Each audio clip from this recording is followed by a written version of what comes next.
Pakel. Pakel. Gek ndekenane nek wong mati ngono piye Mas? Gak wedi sampean. Mancing kok ngene iki mau. Gak krungu kabar ya? Warahmatullahi wabarakatuh. Selamat malam Mas Gojali, Ya, Ketum LBH Nusantara. Ya, selamat malam. Di Banyuwangi sekarang Galian C ini dan reklamasi sedang ramai disoalkan. Ya. Sementara terkait itu reklamasi Galian C milik Pak Michael, Wakil DPRD Banyuwangi, bagaimana menurut pendapat Mas Gojali?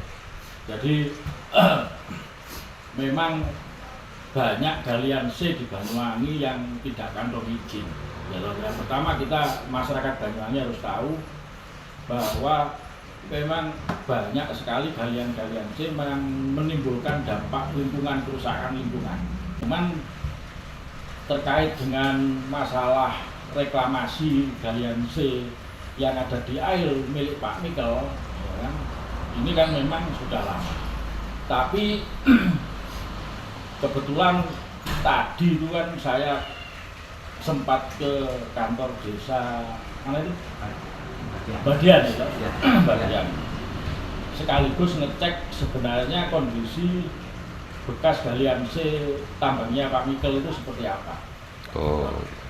Nah, sehingga apa yang saya sampaikan itu tidak berdasarkan dari kata-katanya, ya kan. Saya ngecek langsung ke lokasi. Kalau dari pengamatan saya pribadi, bahwa tambang galian C yang dimiliki Pak Michael itu kan sekarang nggak aktif loh. Nggak ada yang aktif. Sehingga yang di situ yang banyak sekali disampaikan teman-teman itu kan kaitan reklamasi. Iya loh. Reklamasi. Betul. Nah, soal reklamasi ini dari sekian banyak lokasi yang tadi saya lihat, ya, yang sudah kita lihat itu hampir 80%, ya, bahkan lebih itu sudah dilakukan reklamasi. Iya. Baik itu ada beberapa titik lokasi yang umpamanya itu ditanami tebu, ya kan? Dan pertanian lain itu sudah dilakukan reklamasi. Hanya ada beberapa lokasi, kalau tidak salah 2, itu kan memang tidak dilakukan reklamasi karena menurut informasi yang saya terima, Pak Michael sendiri beberapa waktu yang lalu itu saya pernah ngomong dan itu dia menjelaskan bahwa untuk lokasi yang tidak dilakukan reklamasi tersebut, ya kan, itu karena memang izinnya untuk apa tadi itu Nampung air ya? untuk tandon. Nah, tandon air. Jadi 2 titik lokasi yang itu memang sengaja untuk dijadikan tandon air, dan itu memang izinnya tandon air, ya kan, untuk tandon air. Dari penjelasan kepala desa, ya kan, yang tadi kita sempat ketemu ngobrol panjang lebar lah dengan kepala desa Badian, karena di situ itu kalau ada hujan itu mesti dulunya banjir. Iya. Nah, apalagi setelah adanya bandara. Langganan, betul. Ada bandara. Nah, setelah saya ngamati sendiri di lokasi, kalau di situ banjir itu wajar. Karena apa? Karena pemukiman warga dan bahu jalan itu posisinya di dataran rendah. Dataran rendah. Sementara tambang-tambang bekas tambang galian C itu kan ada di dataran tinggi, ya kan? Betul. Termasuk sampai dengan ke bandara. Nah, itu dataran tinggi. Sehingga menurut Pak Kepala Desa itu kalau tidak ada tandon air itu mesti akan berpengaruh banjir ke pemukiman warga. Nah, karena adanya tandon air inilah kemudian ada 2 pemanfaatan yang tadi disampaikan kepala desa ke kita, termasuk beberapa masyarakat yang kita temui. Yang pertama untuk menampung banjir. Ketika musim hujan seperti ini kan di sana sekarang nggak lagi ada banjir. Karena apa?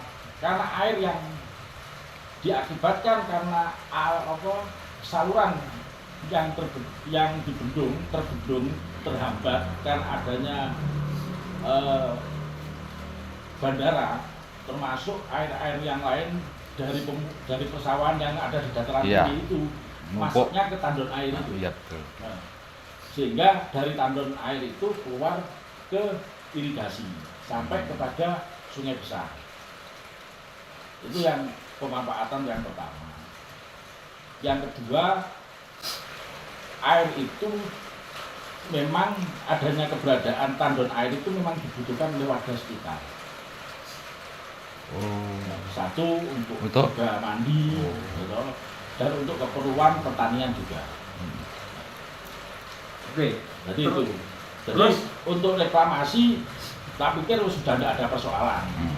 Jadi kalau dari sisi saya itu memang sudah tidak ada yang perlu direklamasi di situ. Hanya mungkin kalau itu digunakan untuk tandon air perlu ditata, ya kan? Ditata agar lebih baik. Dan itu fungsinya memang untuk tandon air, tidak untuk lain-lain. Tandon air. Sehingga termasuk salah diantaranya umpamanya masyarakat dilarang buang sampah di lokasi tandon air itu, gitu. Karena itu akan berpengaruh pada pencemaran air.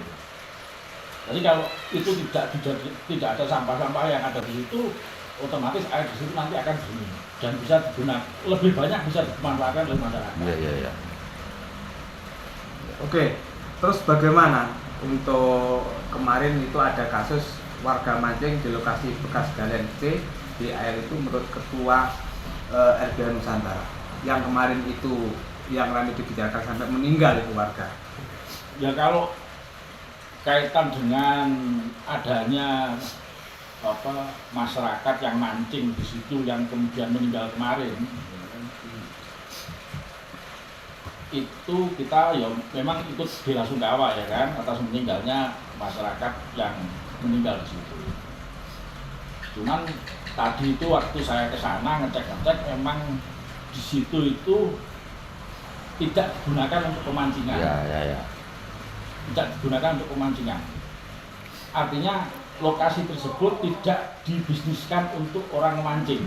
Umpamanya masuk bayar tiket, ya, kan tidak ada. Nah, yang kedua, saya lihat di situ tadi itu memang ada tulisannya dilarang memancing. Sehingga kalau ada proses kejadian seperti kemarin ada orang mancing tiba-tiba meninggal, gitu, kan itu dari ceritanya orang sekitar yang mancing itu kan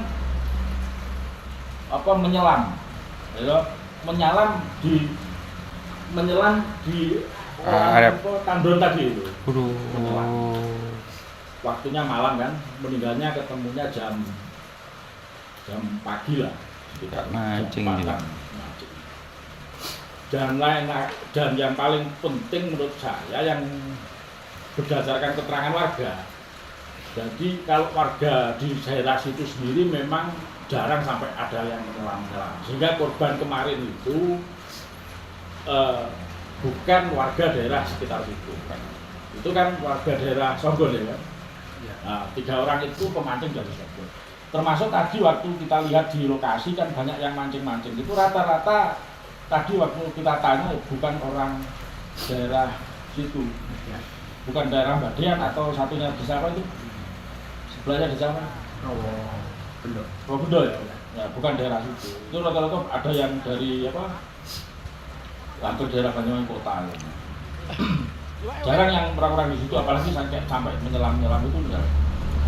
Sehingga jika itu sampai kemudian berakibat meninggal, saya bukan kok menyalahkan yang mancing, tapi kita semua harus menyadari bahwa proses kejadiannya kan akhirnya kan sama kayak kita mancing di sungai, ya, kemudian tenggelam, iya nggak? Iya. Karena di situ kan satu tidak ada izin mancing gitu, terus menurut saya sudah dilarang memancing, sehingga memang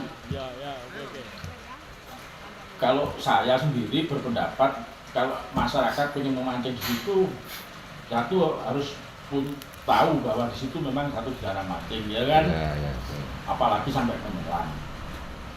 Yang ketiga, ya kalau memang terpaksa memancing karena itu mungkin kaitan dengan ekonomi, ya harus hati-hati, ya kan? Betul.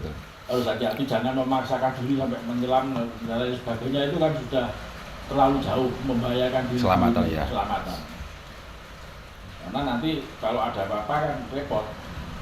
Kecuali kalau di lokasi situ dikarciskan, beda ya kan? Ada anestesi, ada Kalau bertanggung dikarciskan jawab. terus ada yang tiba-tiba tenggelam atau itu pengelola harus bertanggung jawab. Ya. Pengelola harus bertanggung jawab. Kalau sudah dilarang terus ada kejadian seperti itu kan ya repot. Sehingga ya kita ikut berbela-sungkawa, tapi kan tidak harus kita sikapi berlebihan. Iya.